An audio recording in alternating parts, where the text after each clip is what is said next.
All right, well, we are back racing. This is the Chowchilla Criterium and the 35-45 combined. 50 minutes, 1, 2, 3. Pretty much all the hitters. I wouldn't say from SoCal, but I had three of my teammates up with me, so there was 4 of us in this race. Not too many SoCal guys came up, but mostly NorCal. And this is the backside of the course going into the final turn. There was a break up the road for a good part of the race with my teammate Andrew. So Bart and I were just kind of riding shotgun, getting a free ride. Then Chris Reichert, since we had a combined field, it was a little confusing as to who was what, but essentially we just raced the race to try to win it outright, not worry about trying to win just the 45s. So I just kind of had a feeling it was going to come back to be a sprint. Mike Spikes had Chris Reichert and Sam Benedict. Data-driven athletes had some fast riders. They have John Novikov, who's their fast sprinter. I have Bart with me. It was a fast race. I mean, it was like 27.5 average for 50 minutes with a big headwind finish right here. This is turn 1. And it was a pretty technical little course. This section right here, we had a right, a left, a right, a right, and a left. So you'll see the course here. It's kind of, we make a left here, and we make a quick right. Yeah, there's some sketchy riding because it's their people's first race back after a long time. So bike handling skills weren't the best.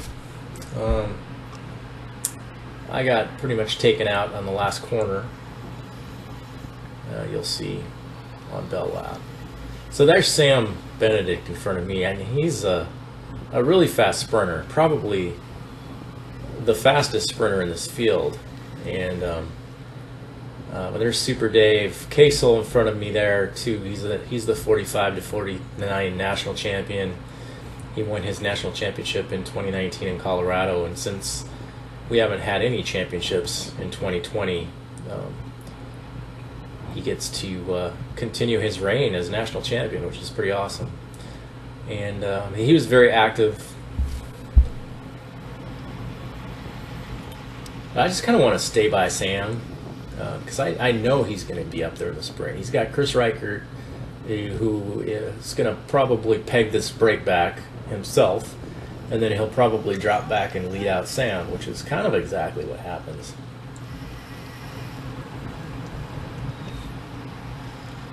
My hope is that it just stayed fast. I didn't want to get swarmed. There's Andre Tenthray there, the hammer rider. JD Bergman from Cliff Bar. He had a few teammates. Paul Morris and I forget the other guy's name, but they were really pretty strong.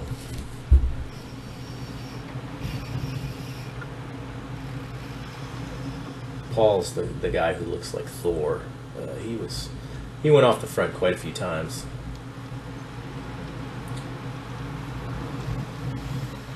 There's Sean Hydett from Schnur. My teammate Bart was riding really strong. He was marking quite a few of the moves. Thirsty Bear had probably the biggest team, very strong. Also had Mike Sayers. He was a 45 plus. He's always dangerous rider. He ended up winning the 45 plus. I don't know where he went away because I was kind of hanging back thinking that Sam would be the guy. Sam won the race outright, but Mike Sayers ended up winning the 45 plus. So Sam won the 35 plus and the race outright. Pretty impressive sprint. He closed down on Mike and passed him right at the line. And then Dave Kasel was also right there, and he almost passed Mike at the line.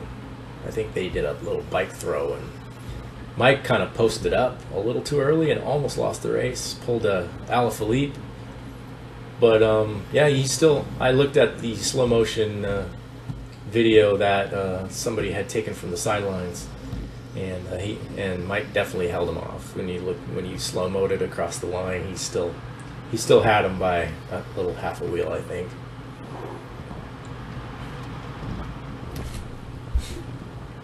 This is the final. This is a long straightaway to the finish, and it was a complete headwind. So definitely don't want to lead it out from the corner. I would say it was about 300 meters, maybe. See, there's the finish line right there. There's a few laps to go here.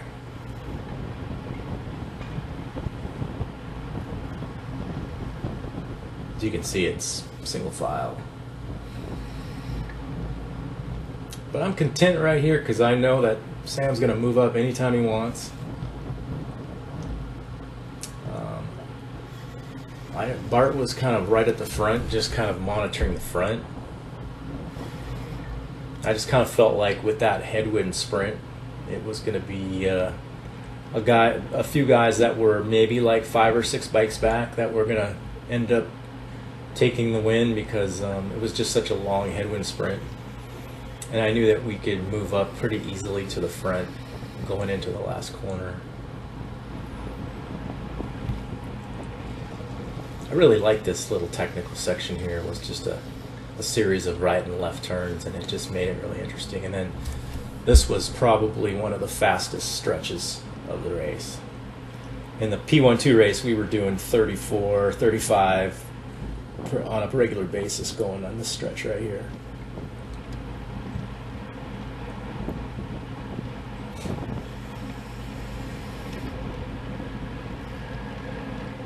I was pretty fresh. I didn't do a whole lot of work because I knew that I was doing 2 races, so I was just trying to cross my fingers that it was going to end up in a sprint, and I just kind of had that feeling with how hard we were riding that it was going to be tough for any breakaway to stay away unless they were the right mix, which I don't know that it was.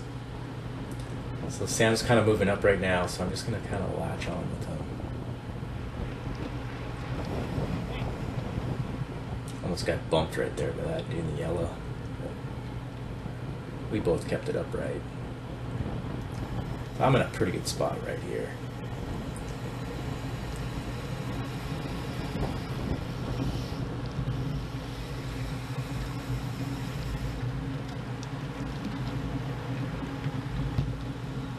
Yeah, I think I get pinched right here and lose him. Oh, I still stayed there.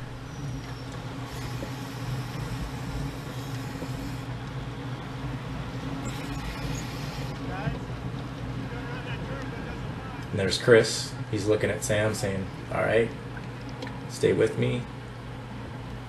I'm going to take you to the front. I'm like all over that, thinking long, straight sprint into a headwind. Sam's super strong, super fast. I'm just gonna stay with him. He's looking for Chris.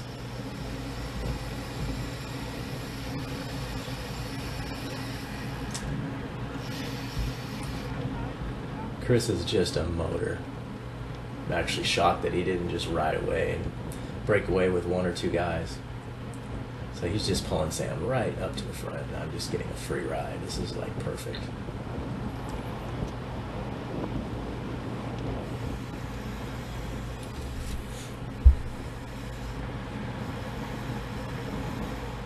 And there's the remnants of the breakaway in front of us that we are going to pull back. And it's going to be a pack sprint at this point. So I was smart in my decision to just ride conservative and not do a whole lot of attacking off the front. Here goes Mike Sayers. And I lose Sam right here. So not going to panic. There's plenty of, it's a big lap.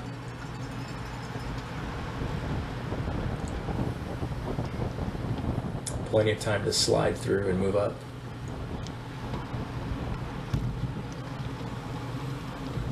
And just like that, I'm right back on his wheel. I didn't have to do a lot of fighting. I don't know that a lot of these guys knew Sam. He's kind of a new, he's a young master, so he won the Visalia Sequoia Classic. He's also the current national champion for his age group. Not sure why he doesn't wear the stars and stripes, but he definitely earned that in Colorado as well.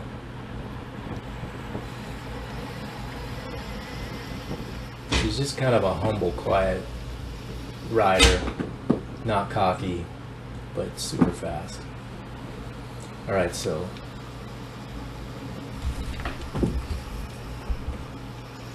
I think we're on bell lap. So he moves up on the inside. And I'm just going to kind of tag along with him. And then as we go through this turn, I get slammed on my right side by a hammer rider who can't stick the turn. And so yeah, as you can see, I'm on Sam's wheel. We're going 34 miles an hour. All I need to do is get around this corner, and then bam, he slams into me and knocks me off the wheel, and all of a sudden I'm not in contention at all anymore. So now I've got to just do my best to try to sprint past as many people as I can. And as you can see, the race is going up the road in front of me, so I kind of run out of steam right here because I've lost the wheel and I'm riding into a headwind, and that's about all I could do. I think I ended up getting 6th. But, you know, that's racing. It happens. I didn't lose my skin, but definitely some sketchy riding. We'll be back next week. Thanks.